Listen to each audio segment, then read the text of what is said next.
2-3 calls కాదు కదండి, మెసేజ్లు చేస్తా ఉన్నారు. నువ్వు దేనికి ఎన్నిక తగ్గకు, మేము ఉన్నామని. వాళ్ళు ఎవరు కూడా నాకు తెలియదు. ఫస్ట్ ఆఫ్ ఆల్ వాళ్ళ ఫోన్ కాల్ లిఫ్ట్ చేయడానికి కూడా నాకు ఇదిగో చూడండి, నాకు ఎవరు, నేను నా కూతురు మా అమ్మని మేము బతుకుతున్నామని నాకు వెనక నుంచి ఏ సపోర్ట్ లేదు.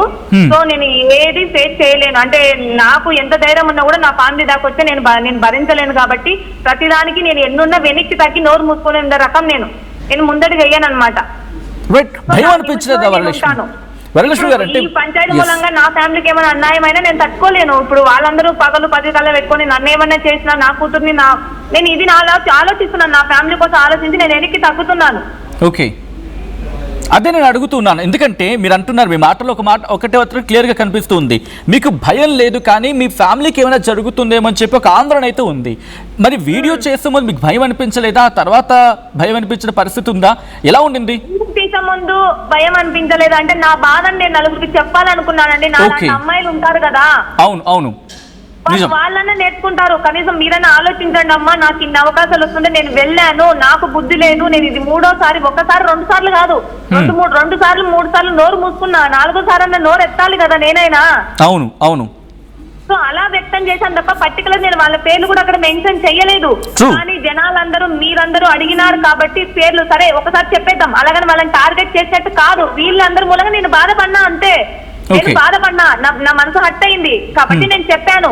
అలాగని ఇంకా వాళ్ళంతా టార్గెట్ చేస్తున్నారు కదా అని చెప్పి నేను కూడా గుచ్చి టార్గెట్ చేద్దాము, వాళ్ళ నుంచి ఏదో ఎక్స్పెక్ట్ చేద్దాము, నేనేదో దీని నుంచి డెవలప్ అయిపోదాం అనే ఆలోచనలు నాకు లేవండి. ఒకరిని తొక్కి ఎదిగే అవకాశాలు నాకు వద్దండి, ఒకరిని బాధ పెట్టి వెళ్లే అవకాశాలు నాకు వద్దండి. అలా ఉన్న నేను బాగుపడలేను. దేవుడు కూడా నాకు మంచి చెయ్యడు. ఫస్ట్ ఆఫ్ ఆల్ మీరు అన్నమాట వాస్తవం. అంటే ఒకరిని ఇక్కడ టార్గెట్ చేయడం కాదు, కానీ ఒక మాట మాత్రం మాట్లాడుకోవాలి. ఎవరు ఏ విధంగా అప్రోచ్ అయినా, ఏ విధంగా ఇబ్బంది పెట్టినా ఇబ్బంది. అది ఏ ఇండస్ట్రీ అయినా, ఫిల్మ్ ఇండస్ట్రీ కావచ్చు, లేకపోతే టీవీ ఇండస్ట్రీ కావచ్చు, ఇన్ఫ్యాక్ట్ ఏ ఇండస్ట్రీ అయినా, ఇంక్లూడింగ్ ఏ ఇండస్ట్రీకి తీసుకున్నాం. బికాస్ ప్రతి ఇండస్ట్రీలో ఎక్కడో చోట ఈ ఇష్యూస్ అనేవి ఉన్నాయి.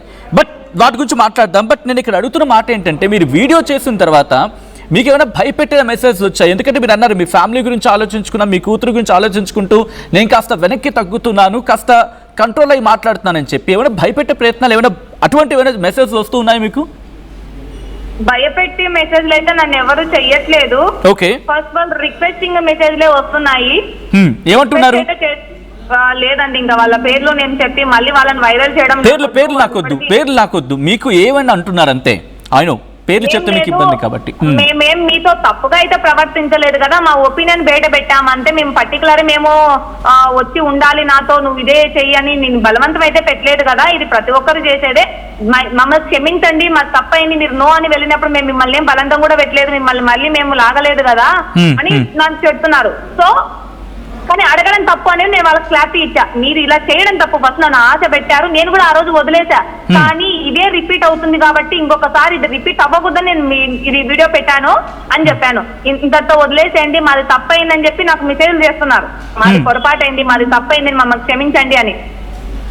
రైట్, మీరు ఒక మాట అన్నారు, అది ఆవేశంలో అన్నారా లేకపోతే కోపంతో అన్నారా? కొంచెం క్లారిటీ ఇచ్చే ప్రయత్నం చేయండి.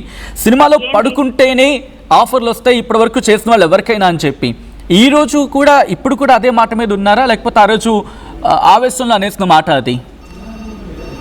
ఇప్పుడు కాదండి, ఇంకొక 10 ఏళ్ల తర్వాత అడిగినా కూడా అమ్మాయిలకు పడుకుంటేనే ఆఫర్లు ఇస్తారు. ఇది ఇంకా ఆవేశంతో చెప్పినా, అరిచి చెప్పినా, బాధ్యత చెప్పినా. నేను 4 సార్లు సినీ ఫీల్డ్కి వెళ్ళి రిటర్న్ వస్తున్నాను అంటే బికాస్ వాళ్ళు అడిగింది నేను ఇవ్వలేకపోయాను కాబట్టి రిటర్న్ వచ్చాను.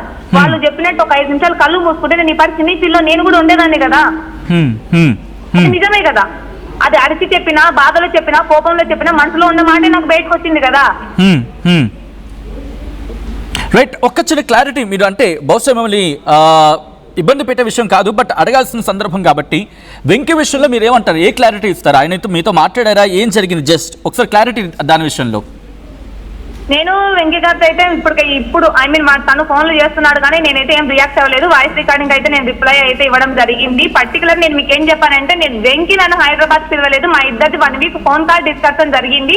తర్వాత తను ఫోటోలు పంపించమన్నాడు, రొమాంటిక్ గా మాట్లాడమన్నాడు. ఐ మీన్ మన ఇద్దరి మధ్య కెమెరా ముందు మన ఇద్దరు కెమిస్ట్రీ కుదరాలంటే మనం ఎక్కువసేపు మాట్లాడుకోవాలన్నాడు. సో నేను దానికి ఒప్పుకోలేదు. తను నన్ను తీసుకోకుండా వేరే వాళ్ళని పెట్టుకున్నారు. ఖచ్చితంగా అమ్మాయి కమిట్మెంట్ ఇచ్చిందని తను పెట్టుకుని ఉంటాడని చెప్పి నేను ఇచ్చిన స్టేట్మెంట్ అది. అవును, సో అది ట్రూ. ఓకే, నీకు చెప్పింది ఇదే నేను వీడియోలో కూడా. దాన్ని పట్టుకొని మీరు పర్టికులర్ వెంకి మంకినే టార్గెట్ చేయడం అనేది పక్కన పెట్టేసండి. నేను ఫస్ట్ ఆఫ్ ఆల్ నేను ఇబ్బంది పడింది ఆర్జీవి గారి దగ్గర, వాళ్ళని టార్గెట్ చేసుకోండి. ఈయన ఎందుకు చిన్న చిత్రకథలను మీరు చేస్తారు? దాన్ని పిలిపించింది వాళ్ళు హైదరాబాద్ కి, అక్కడి వరకు వెంకి మంకినను హైదరాబాద్ కు అయితే పిలవలేదు. ఫస్ట్ ఆఫ్ ఆల్ తను లాస్ట్ పిలిచినప్పుడు నేను వెళ్ళలేదు. మా ఇద్దరిది ఫోన్ కాల్ వీడియో కాల్ వరకే ఆగిపోయింది. సో తనకు నచ్చినట్టు నేను మాట్లాడలేదు కాబట్టి ఆడికి తనకు నచ్చినట్టు ఎవరు మాట్లాడతారో వాళ్ళని ఎత్తుకున్నారు. సో ఇది కూడా అదే రిపీట్, తను చేయడం కూడా తప్పే.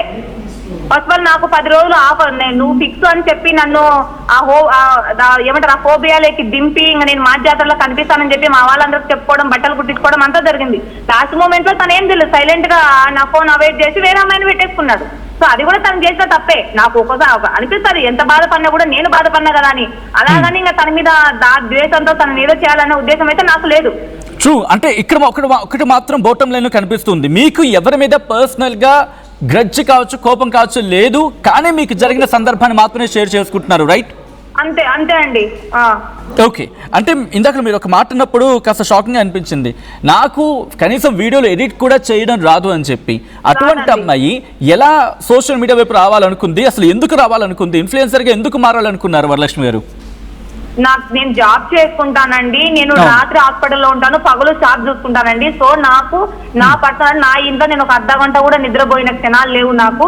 హాస్పిటల్, నా షాపు, నా కూతురు నా ప్రపంచం. నా కూతురు కూడా నాతో పాటు హాస్పిటల్లో పడుకుంటది. సో మేమిద్దరమే మా జీవితము. అలా ఉన్న టైంలో నేను హాస్పిటల్లో సర్జరీ అయిపోయిన తర్వాత ఒక 10-15 నిమిషాలు రెస్ట్ తీసుకుంటాం కదా, ఆ టైంలో ఖాళీగా ఉన్నప్పుడు నాతో ఉన్న స్టాఫ్ వాళ్ళు ఇన్స్టాగ్రామ్ రీల్స్ తీస్తుంటే వాళ్ళే నాకు ఇన్స్టాగ్రామ్ అప్లోడ్ చేసి ఇచ్చింటే అలా రీల్స్ చేసిన ఒక్క రీల్ కి నాకు సుమారుగా అంటే ఒక 5-6 వేల మంది ఫాలోవర్స్ పెరిగారు. అరే ఇదేదో నాకు ఆటోమేటిక్ గా వస్తున్నారే, నేను ఏం చేయకపోయినా కూడా వస్తున్నారు, జస్ట్ నేను మాట్లాడితే వస్తున్నారని చెప్పి అలా స్టార్ట్ చేశాను అంతే.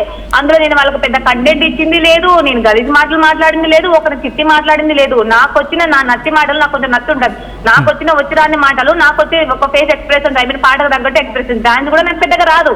నాకు వచ్చిరాని 2 స్టెప్పులు వేస్తున్నా అంతే. దాని మూలంగా నాకు ఆటోమేటిక్ గా మాక్సిమం 4 lakhs అబౌవ్ నాకు ఫాలోవర్స్ ఇన్స్టాలో, యూట్యూబ్ లో నాకు పెట్టిన 1 month కే లక్షలు దాటిపోయినారండి ఫాలోవర్స్ అయితే. ఓకే. అంటే ఇప్పుడు షాప్ కూడా పెట్టుకున్నారు, ఇన్స్టా కంటిన్యూ చేస్తూ ఉన్నారు. ఎక్కడైనా జెన్యూన్గా, ఎందుకంటే నేను చాలా మందిని చూస్తూ ఉంటాను, అంటే బహుశా మీరు అన్న మాటని పూర్తిగా కొట్టిపారాయను కానీ, బట్ కొంతమంది ఈ అమ్మాయి బాగుంది మనకి, అంటే మన సాంగ్కో లేకపోతే మన సినిమాకు పనికొస్తుంది అని చెప్పి తీసుకునే సందర్భాలు ఉన్నాయి. ఇన్ఫాక్ట్ ఈ మధ్య ఇన్ఫ్లుయెన్సర్స్కి స్కోప్ కూడా పెరుగుతోంది, ఇంటర్వ్యూస్కి కూడా పిలుస్తూ ఉన్నారు.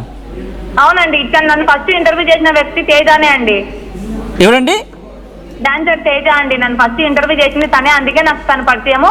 తను నా బిహేవియర్ చూసి, నా మాట తీరు చూసి నన్ను ఎవరెవరైతే హైదరాబాద్ లో ఇంటర్వ్యూలు అడిగారో వాళ్ళందరి దగ్గరికి నన్ను తేజనే దగ్గర తన తోడబుట్టిన చెల్లెలాగా చూస్తున్నాను. నన్ను తేజ పైకి చూడడానికి చిల్లరగా కనిపించినా కూడా తేజ చాలా మంచోడు. తను ఒక చెల్లెలాగా చూసుకొని తనే, ఈ పిల్లకి ఏం తెలియదు, ఈ పిల్లకి హైదరాబాద్ సిటీనే తెలియదు, సో ఎక్కడికైనా కావాలంటే నేనే పిలుచుకొస్తానని చెప్పి అన్ని ఇంటర్వ్యూలకు తేజనే నేను అటెండ్ చేసి అన్ని ఛానల్స్ కు తేజనే ఇంటర్వ్యూ ఇప్పించాను నాతో. సో నాకు ట్రైన్ దిగడం, బస్ దిగడం వరకే తెలుసు. ఆ నుంచి ఎట్లా రావాలంటే నాకు క్యాబులు బుక్ చేసాం కూడా రాదు ఇంతవరకు. నేను ఎప్పుడు నా ఓన్ గా ఇంతవరకు ఏం చేయలేదు. భయం అనిపించలేదా? అంటే తెలియని, అంటే మీరు అన్నారు కనీసం క్యాబ్ కూడా బుక్ చేసుకోవడం రాదు అని చెప్పి, అటువంటి అమ్మాయి ఇండస్ట్రీ గురించి ఎక్కడో చోట, బికాస్ మీరు ఇన్ఫ్లుయెన్సర్గా ఉన్నారంటే ఎక్కడో చోట విని ఉంటారు, కానీ ఎక్కడ నమ్మకం ఉండిందా? లేదు ఇండస్ట్రీ అలా కాదు, నాకు అవకాశం ఇస్తుందని చెప్పి ఏదో నమ్మకం ఉండిందా? నాకు ఖచ్చితంగా జెన్యున్ గా ఆఫర్ వస్తుంది అనుకున్నానండి. అంటే ఇప్పుడు ఫస్ట్ ఇంటర్వ్యూకి పోయినప్పుడు నేను నా కూతురు ఇద్దరు వెళ్ళామండి.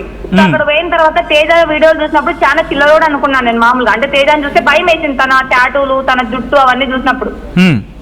డాన్సర్ తేజ. సో తనతో మాట్లాడిన తర్వాత తను అనిపించింది, తను పైకి ఎలా ఉన్నా కూడా తను చాలా ఫ్రెండ్లీగా, అసలు ఎట్లా ఉన్నా అంటే నా ఇంట్లో నేను నా అన్న నా నాన్నతో ఎలా ఉంటాను తను కూడా అలాగే మాట్లాడాడు నాతో.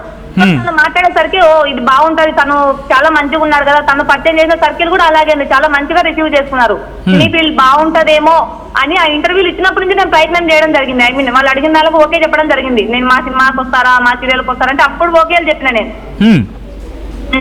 ఇంతవరకు నాకు అంత, నేను బస్ ఎక్కి రావడానికి భయపడేదాన్ని. సో తేజ ఉన్నాడు కదా అని ఒక ధీమాతో కూడా ముందడుగేసి నేను ఫస్ట్ ఆల్ అక్కడ. ఓకే. అంటే నెగిటివ్ షేడ్ గురించి మాట్లాడుకోవడం, ఎప్పుడైనా ఎవరైనా పాజిటివ్గా అప్రోచ్ అయ్యి అమ్మ తల్లి నువ్వు బాగున్నావు, నా సీరియల్ని నేను పెట్టుకుంటాను, లేకపోతే నా సినిమాలో ఒక చిన్న పోర్షన్ ఉంది దానికి నువ్వు రా అని చెప్పి ఇచ్చి మీకు క్యారెక్టర్ ఆర్టిస్ట్ కానీ ఛాన్స్ ఇచ్చిన సందర్భాలు ఏమైనా ఉన్నాయా? కనీసం అక్కడ వరకు షూటింగ్ లొకేషన్ వరకు తీసుకెళ్ళిన సందర్భాలు ఏమైనా ఉన్నాయండి? ఉన్నాయండి. పిలిచి అదే సుందరి సీరియల్ వరకు షూటింగ్ నేను ఒక ఎపిసోడ్ చేశానని చెప్పాను కదా. అవును. కొద్దిసేపే చేశాను. నాకు అక్కడ వాతావరణం నచ్చక నేను రిటర్న్ వచ్చా. బట్ అది ఒక 5 నిమిషాల క్లిప్ అయితే ఉంటది సీరియల్లో. సో అక్కడ ఒక ప్రొడ్యూసరో డైరెక్టర్ తెలీదు. సో వాళ్ళు నాతో పాటు పిలుచుకుపోయింట కదా. సో నేను తింటుంటే ఫుడ్ కూడా నువ్వు మాతో పాటు కూర్చొని తినాలి, నాతో పాటు వచ్చిన వాళ్ళని మీరు అక్కడ పోయి కింద పోయి కూర్చొని తినిపోండి అని చెప్పి వాళ్ళని పక్కకు పంపిస్తారు. నన్ను మాత్రం వాళ్ళతో తిప్పుకుంటున్నారు.